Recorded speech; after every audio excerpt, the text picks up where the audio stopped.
Hello guys, mayong gabi ka na itong tanan karon ug nianaw sab ako aron sa pagpadungog kaninyo sa atong vlog bahin sa mga garay sa mga tambag ni Ate Olga.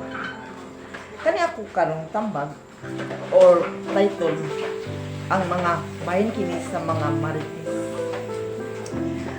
Maestro,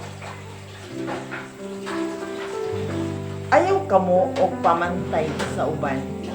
Tanawa ang inyong ibarugan. Nakasubay ba kamo sa katarungan?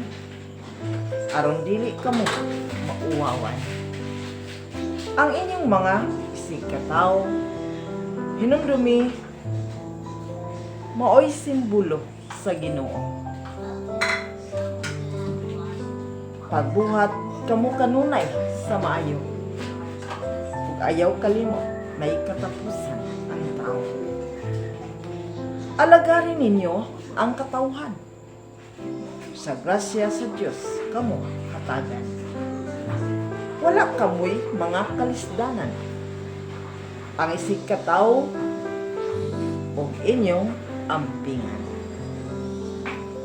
Sa ligi ang inyong kaugalingon. Barugi kanunay ang katarong.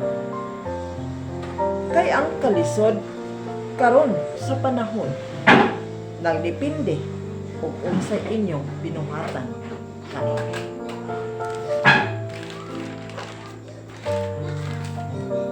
Ang tanan dinhi sa kalibutan aduna yuy mga kausapan. Sa inyo karong nahimutangan managsama kamo sa yuta nagagikan. Tungod sa inyong panginahanglanon, ang uban gyud malutugon. Gusto halos ang tanan ang kunon. Pero parehas mamatay lang sa iha. Kamong tanan pag-angay aron maangkon ninyo ang kalipay. Og sa garbo kamo magkinuntisay, mapuno gid kamo sa kalaay. Bao. Dini na lang kukutob ug daghang salamat sa inyong pagpaminaw. Ngayong gabi sa tanan.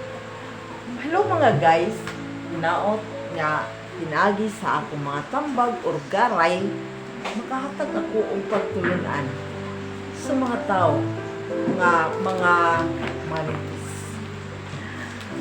Mga igsoon unsa may gipasabot niini. Kinahanglan ka mao kita maningkamot or magbantay ta sa atong kaugalingong katungod sa atong pagkatao ug unsa kita aron wala kitay mga kasdanan. Kinahanglan nga kamao kita mo respeto o atong ampingan ang ato'y sikataw. Then hinalang ko kutot o dagang salamat. Mayong gabi.